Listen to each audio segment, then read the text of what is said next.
جارتي الفلسطينيه قالت لي السمك لا في الزيت تقليه ولا في الفرن تشويه ولا في صواني تعمليه. قلت لها هو في حل بعد كده؟ قالت لي ايوه بالطريقه دي وحضريه. وعمري في حياتي ما كنت اتخيل ان بحبتين اتنين من السمك ممكن اعمل غدا مطاعم وكمان في اقل من 10 دقايق. انا عارفه بقى ان الطريقه مختلفه عليكي، ما شفتهاش قبل كده خالص، بس والله الطريقه دي انا جايباها من قلب المطعم نفسه. يلا بينا بقى نشوف طريقتنا، واتمنى لو عجبتكم ما تبخلوش علينا باللايك. اول حاجه انتوا شفتوا معايا حبتين اتنين من السمك وزنهم 600 جرام بالظبط.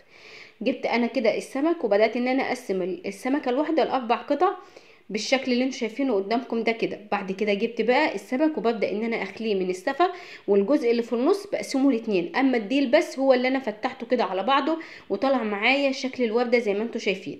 غسلت السمك من اي دم موجود فيه، وبعدين هبدا ان انا ارصه على البلانشر، وبعدين اعصر عليه عصره ليمونه حلوه قوي كده يضيع اي زفره فيه. في الكبه بتاعه الخضار بتاعتي نزلت بقى بفلفلايه، وعليها كده معلقه كبيره من الملح، وكمان معلقه من الثوم، وكمان معلقه كده من هريسه الشطه، وكمان عصير ليمونتين اتنين. تمام كده زي الفل. بعد كده بقى هبدا ان انا افرم ده كله مع بعض كويس جدا، وضفت عليهم كمان معلقه من الخل، وجم معايا ناعمين بالشكل ده. دي احلى تتبيله ممكن تحضريها. معايا كمان حبتين اتنين من البصل كنت مقطعاهم تقطيع كبير بالشكل ده كده، وبدات بقى ان انا افرمهم في الكبه. بعد كده كمان يا حبايب قلبي معايا هنا السمك بتاعي بدات ان انا اتبله، وهسيبه بقى دقيقتين اتنين لغايه ما يشرب من التتبيله. بعد كده جبت الجزرايه وبشرتها زي ما انتم شايفين بشر ناعم، وكمان خياريه كده وبشرتها برده بشر ناعم. 3 حبات من الطماطم، وبدات ان انا اقطع الطماطم بتاعتي عصافير صغير جدا كاننا بنعمل سلطه بالظبط يا بنات.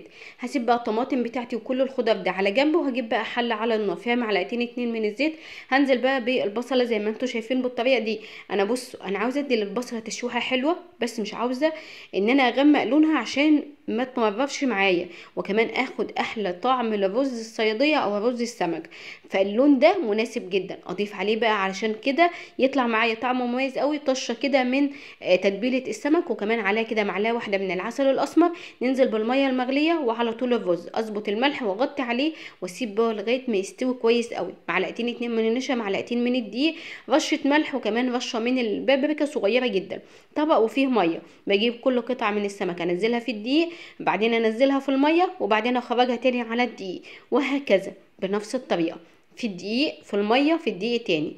طاسه بقى وفيها حوالي ربع كوبايه من الزيت او تلت كوبايه من الزيت بالظبط. هبدا انزل بقطع السمك، وطبعا لو انت عندك اير فراير على طول اعملي فيها هيطلع ممتاز جدا وهتاخدي منه احلى نتيجه. بس والله وهو في الزيت مش شرب معايا ولا نقطه زيت، وانتوا هتشوفوا السمك وانا بقدمه. سمك بصوا حاجه كده عامل، يعني هقول لكم ايه، زبده كده. عاوزه اقول لكم ان السمك ده بيتقدم في كل مطاعم السمك، واي حد اكل وجبات سمك في المطاعم عارف ان هو بيتقدم. ده طبق السلطه، ضفت عليه كده معلقه من تتبيله السمك. السمك مقرمش قرمشه السنين ومش شارب ولا نقطه زيت، حتى ايدي نفسها وانا بشيله ما فيهاش نقطه الزيت الواحده. ما شاء الله حبتين اتنين من السمك عملوا معانا طبق كبير. احسن ما انتي تشويه فيطلع معاكي حبتين اتنين، او تقليه فيطلع معاكي 5 أو 6 قطع. كمان عملنا شوية رز سمك حاجة كده والله العظيم تحفة.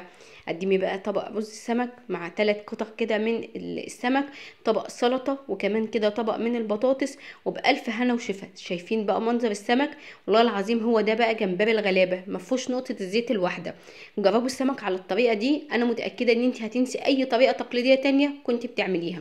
اتمنى ان الفيديو بتاعي يعجبكم، اتمنى ان انتم ما تنسوش تعملوا لي تعليقات حلوة جميلة بحس ان هي طالعة فعلا من قلوبكم. وكمان اشوفكم في فيديو جديد، مع السلامة.